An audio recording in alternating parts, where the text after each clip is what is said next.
like a pair of jeans you wear. And this is dread-inducing narratives. And I'll just tell you a little bit about myself because you're probably wondering, who is this guy? We've never seen him, never heard of him. So my primary writing every day is ghostwriting. So I write other people's books for a living, mostly, both fiction and nonfiction. This year, I'll give you a little bit of a story of the book that I just released in March, which was Arcane Auction Wars Player Perish, which is a first book in a series. That book was originally a ghostwritten book, and as the industry's sometimes brutal, they were pretty brutal with that. I wrote the book, and there was a screenplay with it that was in development, and the CEO of the publishing company decided, hey, this is a great opportunity for me to make money, because I was writing 3 different series at the time. They took the books to a bank, got a couple $1 million, used them as collateral, walked away. So it took me almost 2 years to get the rights back because they hadn't finished paying me for those. So that's kind of how that book. So now my name's on a book that, in a series that was originally ghostwritten. Only to say that I've written a lot that you may have read but didn't know. People are always shocked to hear that some series that they've read are actually written by groups of people.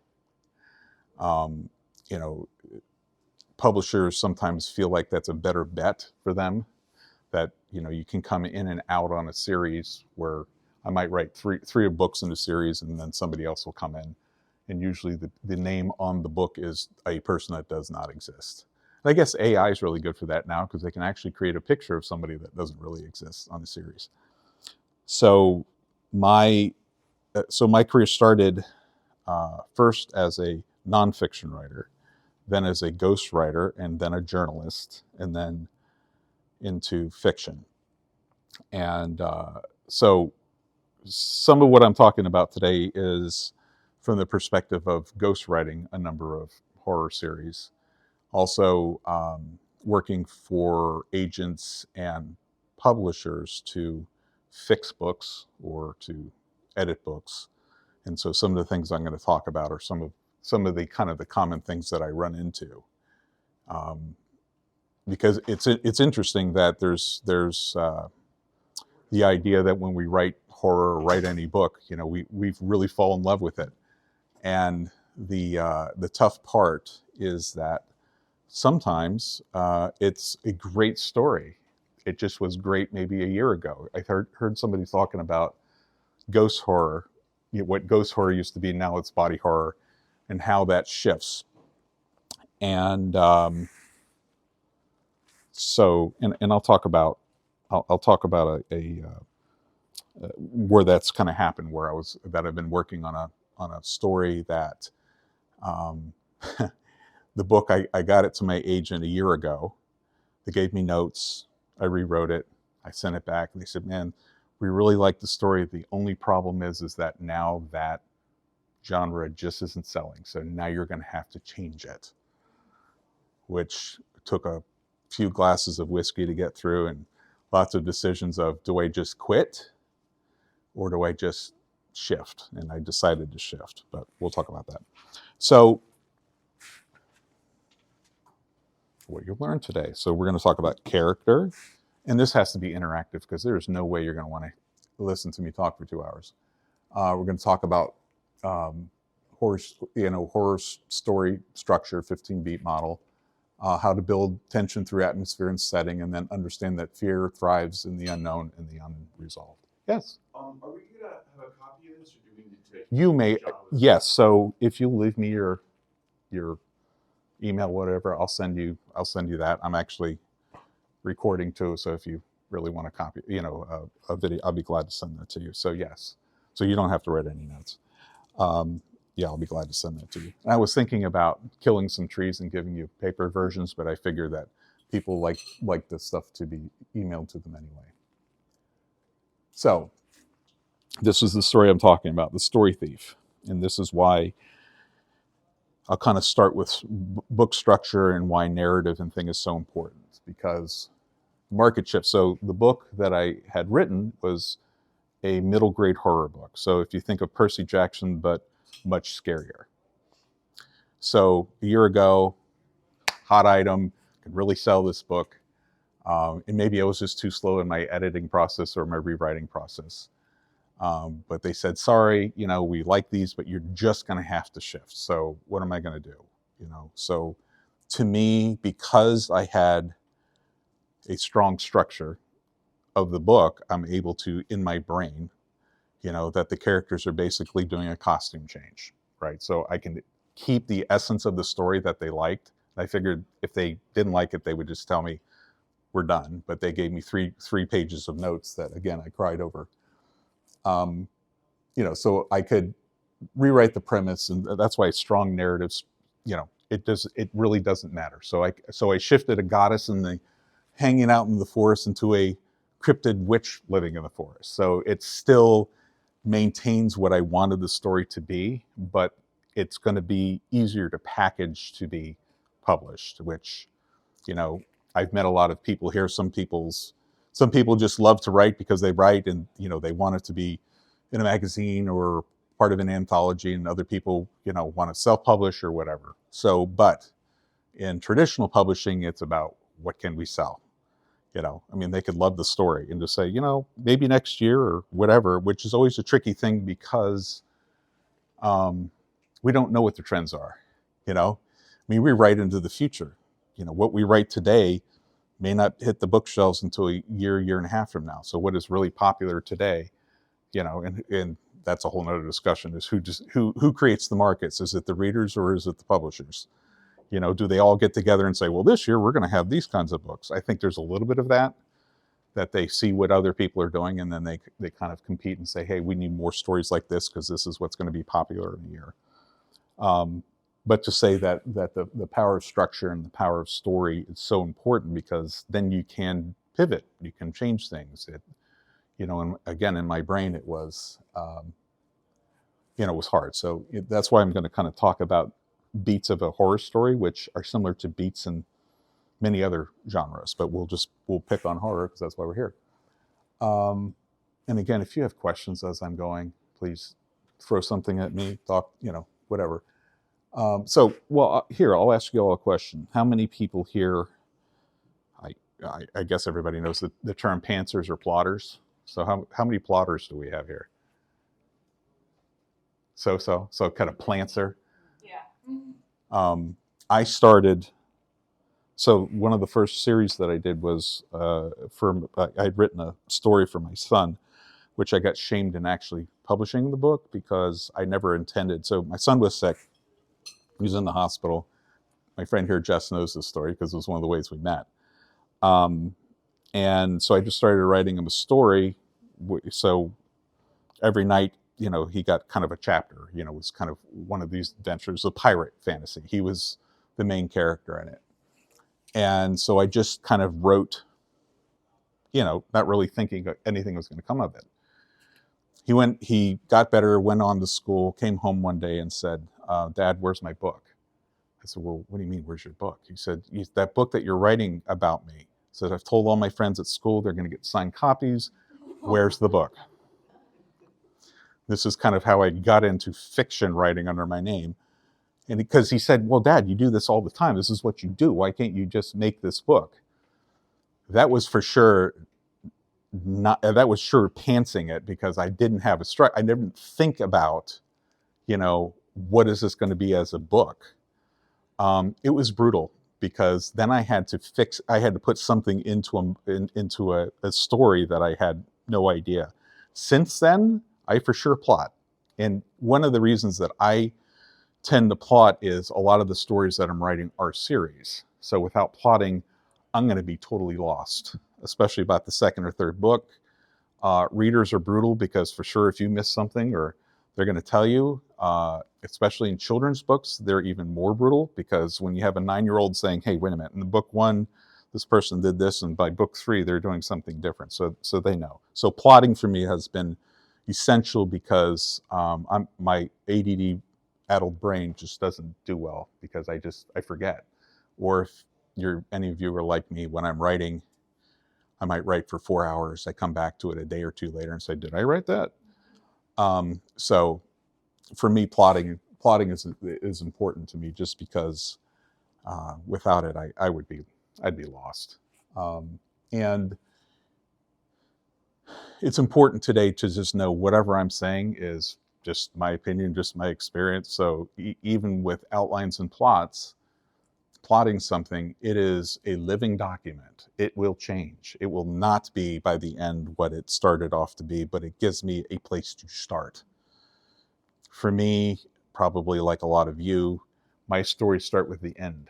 I figured out the end. I can see that ending scene, and then I just got to figure out, of course, how did I get to that ending scene? And that's, writing the book. But without plotting it, I'm totally lost. So, yeah. When you see the ending in your head, do you start your writing at the ending, or do you still start? Oh, that's a great question. Sometimes I started at the end, but again, if I do that too much, then I've just rabbit holed myself into how it's going to end. So so if I put too much emphasis on writing the end first, then that's going to have to be the way it ends, right? So sometimes I'll paint myself in the corner, which I don't like to do. But yeah, sometimes because that's the easy thing. If I can see it something clearly, it's a lot easier to write it. Sometimes if I do that, by the time I get to the end, that I would say that was a terrible, terrible way to end that story. Okay. And in horror, it's interesting that of the genres I've written, horror doesn't always end with a happy ending. I mean, there's many other genres that you expect a happy ending. Sometimes we like the unhappy ending. So, but it changes. So that's a great question. So I guess it depends. I don't think there's a one way that I do it or don't. So I just thought I'd put this. I'll just say this before I show you this next slide, that I have absolutely no business being on social media, especially TikTok, but occasionally I put myself out there. So that's what this next one is. But it talks about, what it takes to, really write a book, at the point that you're about done with the book.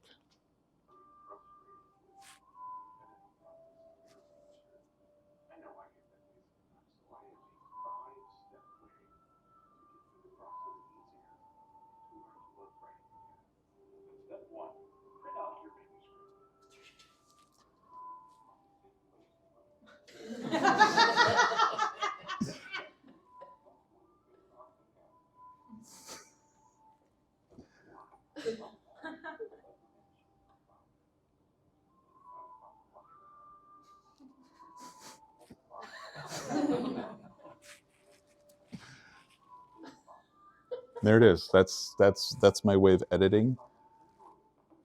So there you go.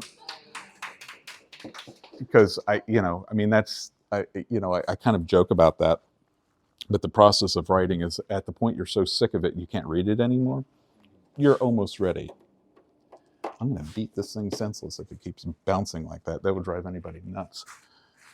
So I just thought I'd throw that in there, not because, but I don't know. I mean, have you all gotten to that point where the thing that you loved, you hate so much? It's like, please don't give me somebody was talking to me about showing me their manuscript. She says, but please, whatever you do, don't send me any notes. I can't look at it again. I can't think of it again. And the reality is that you're going to change it 10 more times, especially when it gets a hold of an editor at a publishing house. So 15-point horror beat sheet. I'm sure that most of you have heard, horror beats. I did 15 here, kind of borrowed it from some, other places.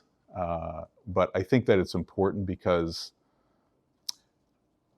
and I ran into a problem. So I'll be very transparent that I for sure don't have all the answers.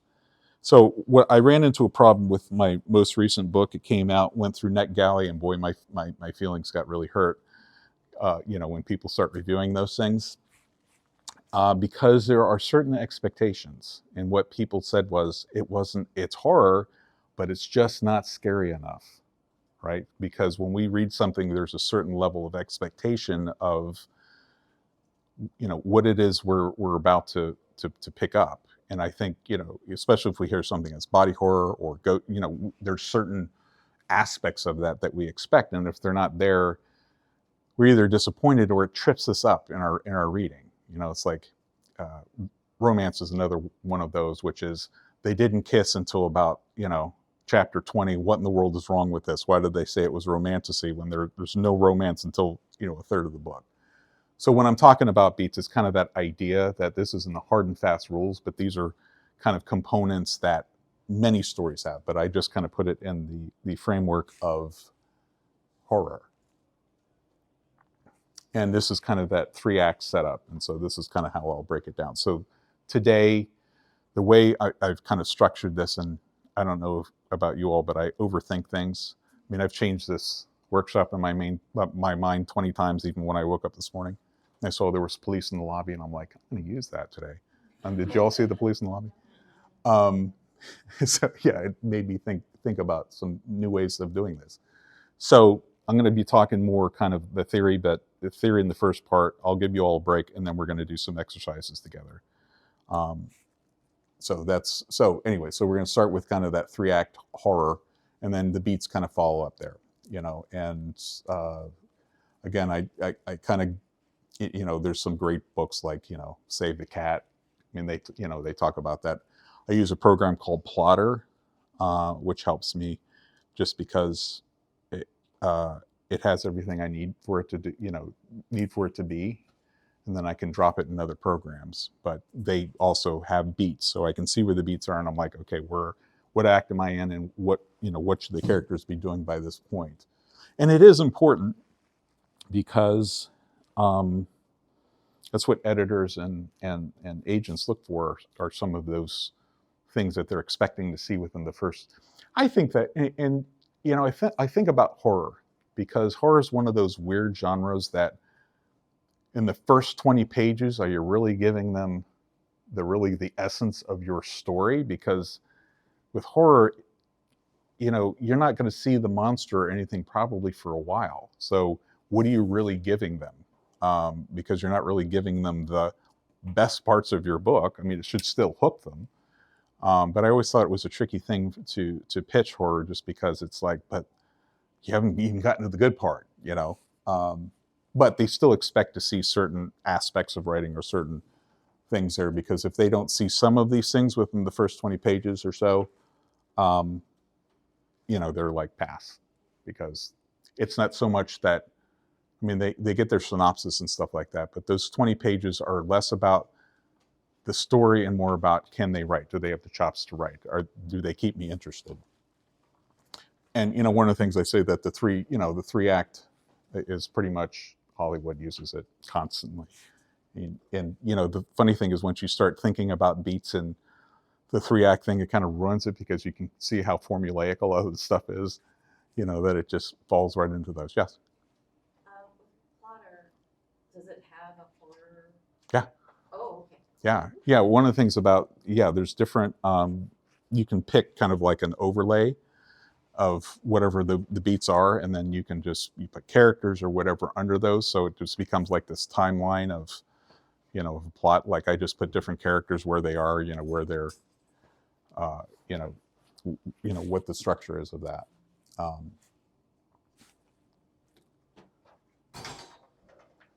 So the setup was the beginning of the story. And so one of the things I'm going to talk about was a story that one of the books that I've read. I don't know if anybody's read The Outsider, but I'm just going to kind of use that as a, it's, what book do I use that everybody's read? That'd be really hard to do. So, but I'll be able to share enough of that to give you an idea of what that is. So in the setup, at the beginning of the story, we introduce the protagonist, their world, the initial situation, the central conflict is hinted at, the tone of the story is established. You're grounding the reader. This is kind of what I said, the first 20 pages are hard, because with the setup, I mean, you're just really introducing characters, not so much, might be introducing a crime or something else, but to get to the real meat of it, there's a lot more that has to happen. You're starting to get, the main character starting to get unsettled. Something is off, even if the characters don't see it yet. And there's a foreshadow of the horror to come. The crack in the wall before the cave falls in, before everything falls in. So we're starting to see and sense that there's something not quite right. In The Outsider, at the beginning of the story, there's been a murder of a child. It looks like it's a pretty open, closed case. They know who did it. They have all of the evidence that this guy named Maitland had done it, and the protagonist is a detective, and he has it all figured out, except that he has not figured it out at all.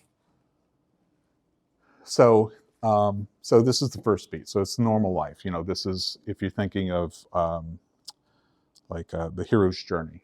We start in the world of the ordinary, normal life. But again, something's not quite there. There's something already. You're starting to feel something's not normal about this normal scene. This is where they get a taste of the character. Now, one of the things that I'll say about characterization, and I'll talk more about it, is we got to love the character. We have to care that someone's about to either murder them or they're going to see some horror or something. So the character development is so important in this first act. And again, there may be some things that are off, but we have to kind of know how they're going to react to that. So think of it as the calm before the storm. There's a heinous cry so in this one, there's a crime in the town. Mutilated body of a young boy is discovered, and all the evidence points to Terry Maitland. Terry Maitland's like he's the coach, and so, which is kind of a weird thing that they go and they arrest the guy right in the middle of a game, because they are sure this is the guy. It's a horrific murder, but they're sure that they have got the right guy. And so, but we're already getting a sense of who the main cop is, who Maitland is. So then we put the players in action. You introduce the protagonists, supporting characters. What do they want? In this case, Ralph Anderson, who's the leads the investigation, he arrests them with the overwhelming evidence, and that's when things start to fall apart. But again, it's still that ordinary life. It's that ordinary thing in which we start to hint at there's the extraordinary going on. So in the third beat, set them on the path. We're pulling them deeper in. The rules start changing. It's where the protagonist gets pulled deeper into the story. The rules, but they don't understand what they're dealing with. So there's conflicting evidence. So in The Outsider, open and shut case, except now we find out that the guy who they think did it was also 60 miles away at a conference. So how is that even possible? In the face of horror, and I think that what makes it horror is, in the face of it, I think our initial reaction is denial of what we're seeing. Before I was a social work, before I was an author, I was a social worker up in the back mountains of North Carolina, in some of the poorest areas.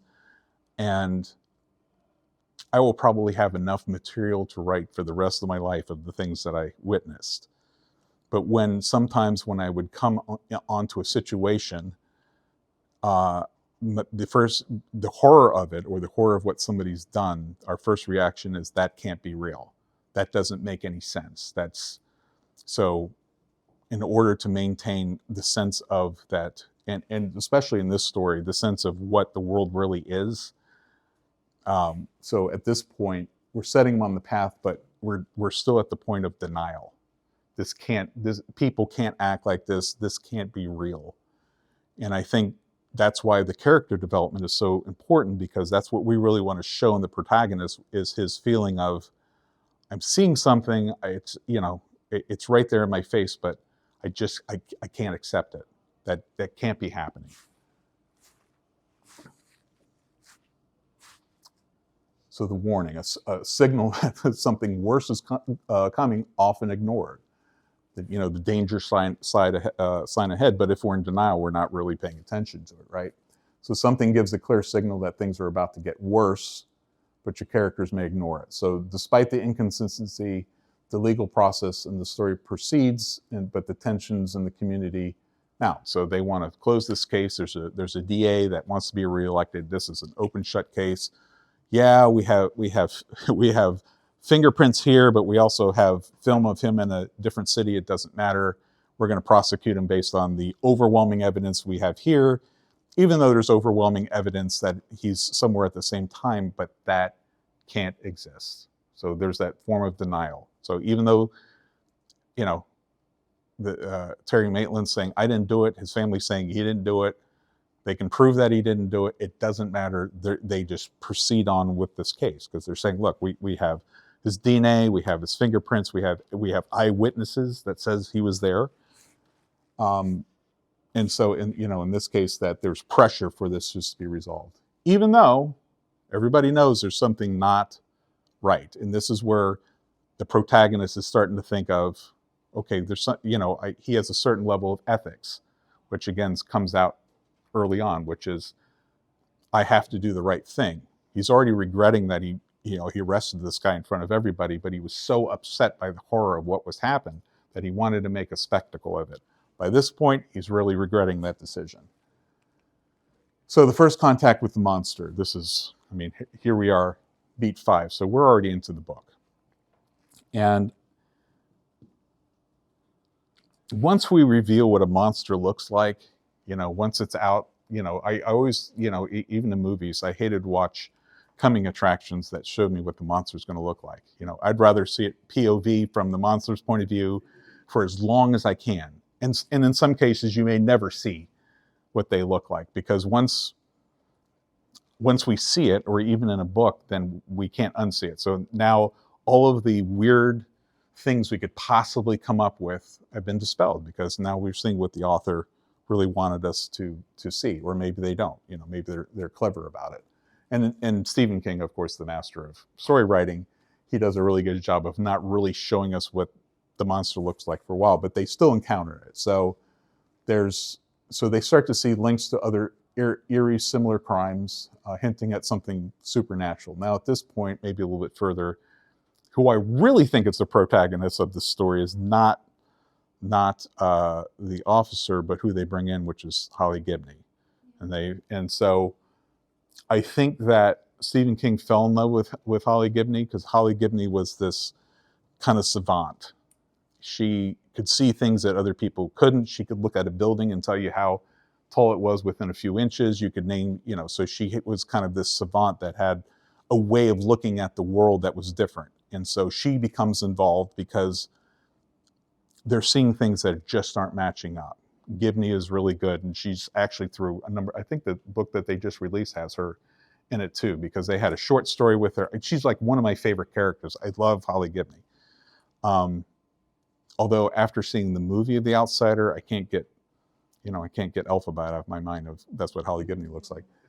But at this point, they have somebody come in and they start to see they start going back, and they were like, okay, so there's another murder that's somehow connected of somebody that was in two places at once, and then they just start going back and they start going back. So again, we're getting overwhelming evidence that something is really bizarre, but people still can't wrap their brains around it. And we're getting close to where the monster is because the monster is starting to show up at the crime scene. So we're getting a glimpse of something that is, well, in this case, their face is starting to change, so they look kind of horrible.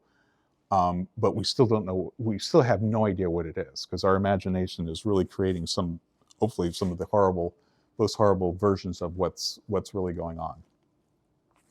But then it gets real. So there's no denying that there's danger. The moment that the characters can't write it off anymore, the monster's real, the danger's real, there's really something else going on. So Holly Gibney's in there, and she proposes that a killer in a shape-shifting creature from folklore, El Cuco, exists. Now, she has the evidence. She's really good at what she does. She has a meeting with everybody, and they're like, "Are you insane?" You know. But there's folklore. There's all of this information. We kind of know what this creature is, but still, you know, there's no real denying of it. But everybody else, again, in the sense of horror, and I'll tell you a little story, this true story of what that is in real life. So I worked with a case where there was a boy. He was about 15 or 16, and you talk about a haunted house or something from the movies. He lived in a very dark cabin with his grandmother. Lots of multi-generational abuse going on there, and there was a video, and he had videoed himself doing some really horrible things that I found, and I had gotten the video. I showed it to the police. We were going to go to court over it, and meeting this child, he was, again, tall, very muscular kid. You would never believe in a million years that he stuttered, he was shy, he always had his head down, his hair was always in his face. But the truth of it is that he had a trailer out in the woods that he had every form of torture device and weapon out there, and he had done horrible things on film. Went to court. For some reason, and I almost got in trouble in court over this. When we started playing the tape, it was blank. Now, I don't know what had happened when it was in evidence. I'm rolling it, and of course, the blood is starting to leave my face because everything that I said was just falling apart because this kid needed to be, the point was the kid needed to be out of the home because there was a younger brother that he was abusing. But at that point, they wanted to dismiss the case. They wanted to say I perjured myself about all of the awful things. And I said, and I'm there almost in tears. And then the tape started playing. Whatever it had erased was gone, but what was on the rest of the tape was 10 times worse than I could have even imagined was on there. So we're wrapping up court, it's still playing, and all of a sudden it comes on. So everybody's looking at this kid here, this young kid, and saying, he's innocent. Look at him, he's shy. But the horror of it is that he was not just a normal kid. They had him on video, kind of that shy kid in the hospital, in a hospital room. The camera was still showing him. Once that person walked out of the room, he was shuffling through every drawer to find whatever he could, whatever weapon he could find. They came back, he's back down like this. Now, this is like a 15-year-old kid. Still, people had a really hard time believing that this young boy, even in the face of a horrible thing that I could show them, they still were in denial. They still left the kid in the home. I said something bad's going to happen. So they left the kid in the home? They left the kid in the home. With the little brother? With the little brother. He had a grandfather. Again, I could probably just write this as a book. He had a grandfather that was living in a bus on the property, in an old bus. And I got the phone call about a month later. They said he killed his grandfather. He had taken his grandfather by his ankles and had bludgeoned him upside down to death and filmed it. He may get out of prison one day and look me up because he didn't like me very much. But again, in the face of horror, sometimes it's so hard for us to accept what we're seeing right there in front of us because the idea that something like that exists is something really hard for us to live with. Hopefully I'm not triggering anybody here. If I am, please let me know. I figure we're in a horror conference, but there are some things that will freak people out. But it's why I write horror, because now I can write about these things. And I was just talking to Jess before this, which is now I can write about all these horrible people and I can make them characters in my book. But the great thing about, because I'll share some trauma here. So I did this for 13 years. Never could I go to a counselor because all the counselors were people I work with. Never could I take a day off. Didn't matter what I saw. Didn't matter if I had to attend an autopsy one day, I had to be at 9 o'clock in the morning on the next day at work. But now I get to put them in my stories. And the great thing about it is I get to rewrite the ending. So a kid that would do that to his grandfather and to his brother, I get to rewrite that ending, which is horror for anybody else because it's hard for us to even accept something like that exists. So if you ever read a book, you'll know what the backstory is. So it gets real. A little pointer. See, you thought this was just going to be a nice little comfortable session here. So now we're in Act 2. The protagonist reacts to the problem. This is the longest section. Sometimes they call it the middle slog of the book because it's the hardest thing to keep. We have to. It's the journey, right? It's the march to Mordor. It takes a long time to get to Mordor.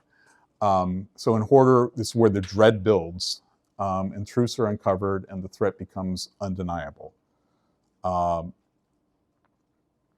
They start to rationalize things. The rules of the world shift. So in this case, we have El Cuco, which is a shape-shifting creature that's existed for apparently forever. In different cultures, they called it different things, but this thing exists. So now the main character has to say, I can't, he wants to quit because he's like, I can't accept that there's a world like that, something like that lives, because if I accept that, then I accept that everything I believe to be true may not be true, right?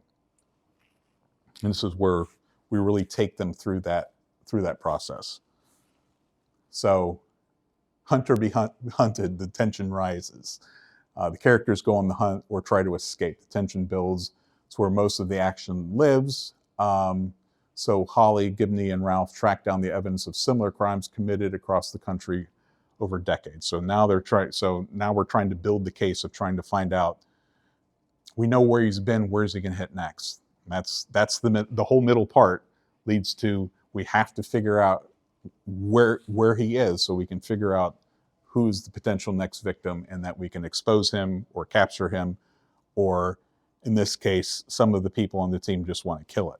They don't even want to mess with, because again, if you put something that is a mythical creature on the stand, how are you going to prove it? They try to win and fail. They try to beat it and they fail. This shows how strong and clever the horror is. So it becomes that overwhelming. So the creature strikes again before they can stop it. Doubts, rise among the group. So can we really fight this thing? There's this whole question of, can it even be killed? What is it? What are the rules here for this creature? And so it's interesting because I asked, somebody was describing their book, and I asked where the monster came from. They said, well, I don't want to get into that in the book. I said, but do you know where the monster came from? Because if you don't know, that's going to be a harder sell, right? And the answer was, well, it doesn't matter. I said, well, it really does matter, because you don't have to write about all of its origin story, but you kind of have to know what it is, right? I mean, you have to define in your mind what it is, because that defines how it's going to act, right? Because if there's a creature that has lived for that long, it's smart, it's resourceful. Why is it killing children? Why does it do all these things? If Stephen King didn't know the answer to that, it'd be very hard for them to write a story or understand what the monster is. I always imagine getting interrogated at a book event. Why did this?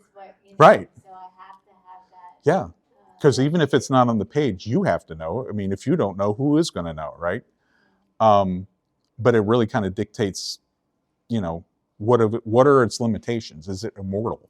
If you stabbed it 100 times, is it just going to keep coming back?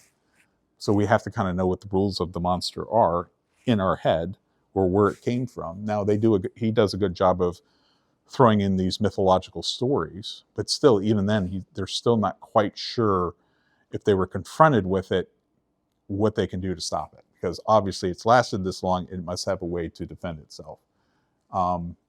And so in some cases that the creature can strike again, and we're powerless to stop it.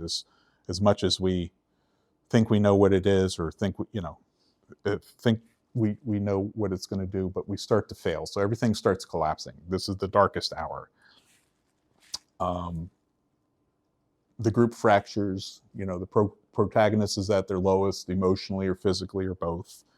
The team is splintered and vulnerable. And then he starts to lose faith. So Ralph is the main character. He starts to lose faith in his investigation, and in his own beliefs, and in Holly Gibney. Holly Gibney is this. She has the answers, but he's starting to, because things aren't coming together very easily. He starts losing faith. He's like, there's no way we can stop it. There's nothing we can do. This is the darkest hour. So do we give up? Do we continue? And again, we're talk about the character. If we're not invested in the character, we won't care.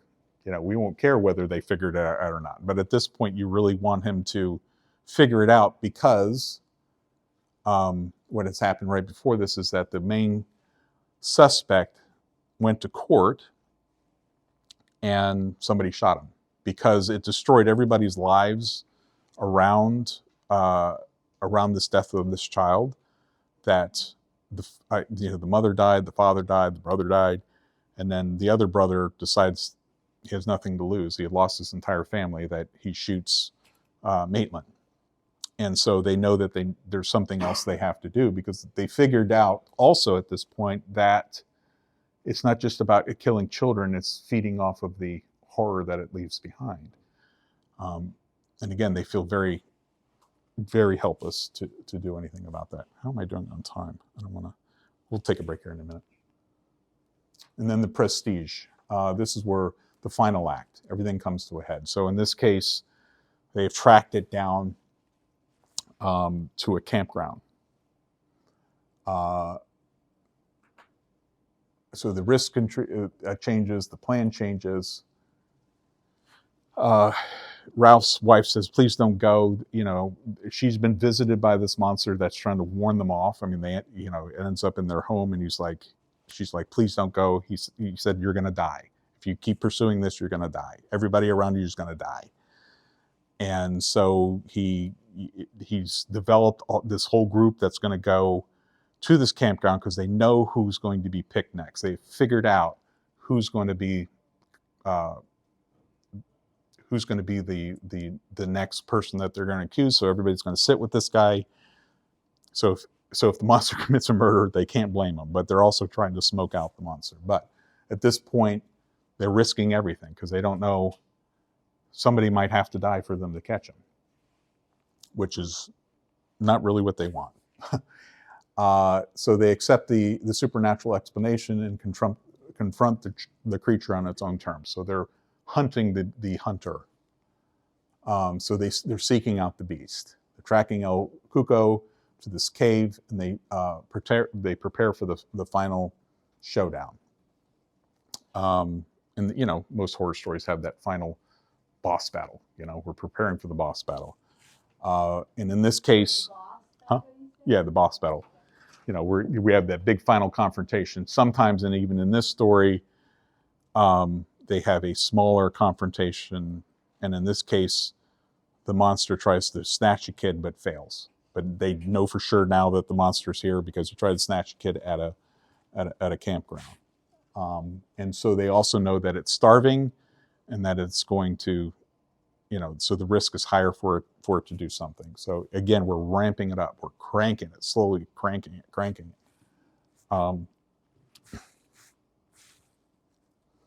This is the point at night. You're like, I have about 10 more chapters. It is about 12 o'clock, in the morning. I got to finish it. I have to.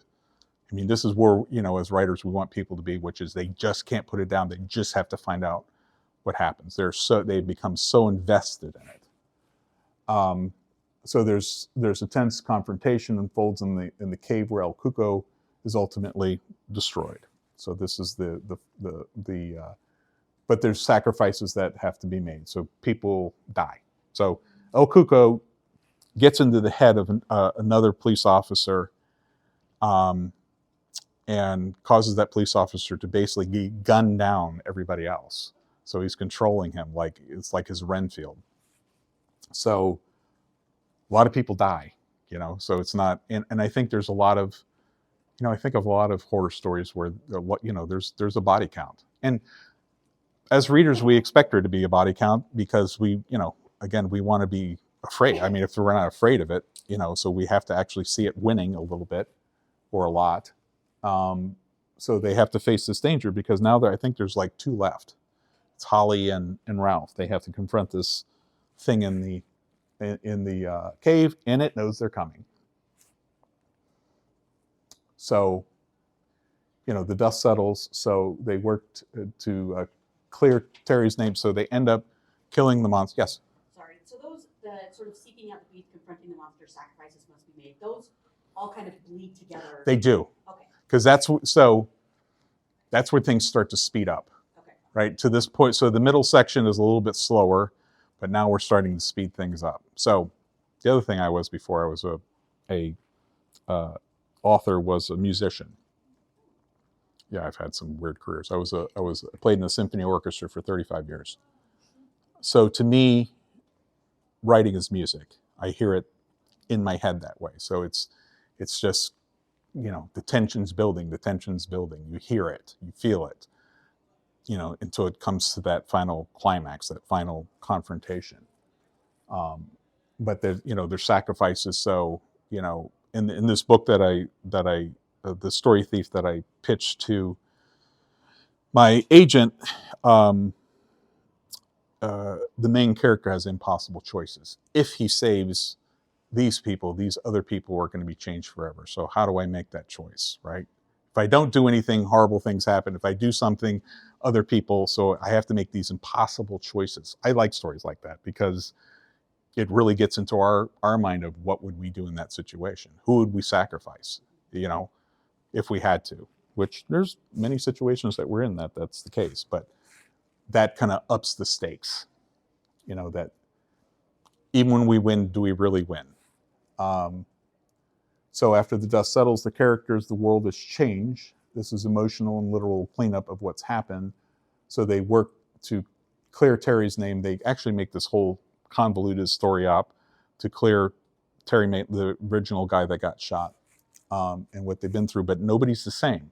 So now this is why Stephen King was able to use Holly Gibney, because after this, her whole life changes. Now she's not only seeking out monsters in other stories, she's finding other monsters that are just like him because her worldview has changed. She can see them now. She can see that these other things exist in a world, but they're changed forever. Because once you see that horror, you can't unsee it. You can try to compartmentalize it, but it's there. So evil can't be conquered. And I think some people have a hard time with horror because of this, right? Does evil truly die?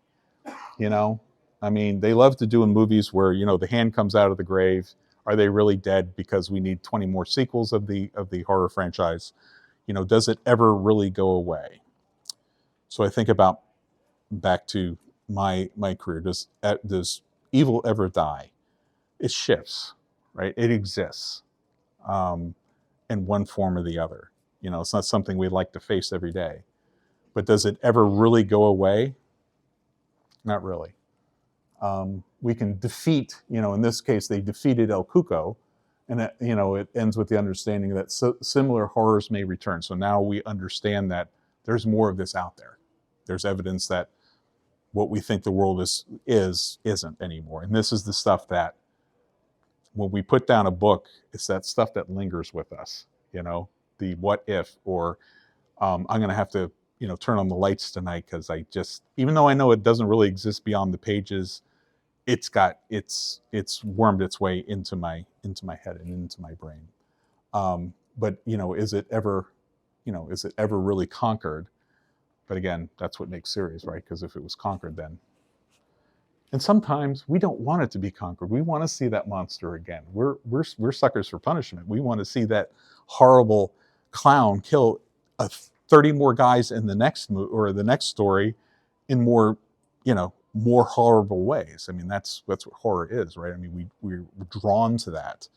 I think that we cheer for the bad guy more in horror than other things. We're sometimes, we'll see some, if it's a serial killer, we kind of, if done right, we start to see the motivation, and so then black and white become very, very muddy.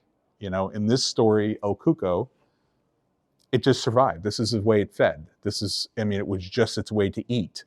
There was no, maybe there's a bigger story of why it did that, but it was just trying to do what it was meant to do, which was it fed off of pain. And at the end, he doesn't make any excuses for why he does it. He's just, this is the way it is, because he talks to Holly, at the end, which is, it kind of, with the idea that you're not going to make it out of this cave alive because I'm going to kill you. But again, it changes your worldview. Why don't we take a break, and we'll get into this. So if you need to take a bathroom break, a coffee break, or I might grab a water myself.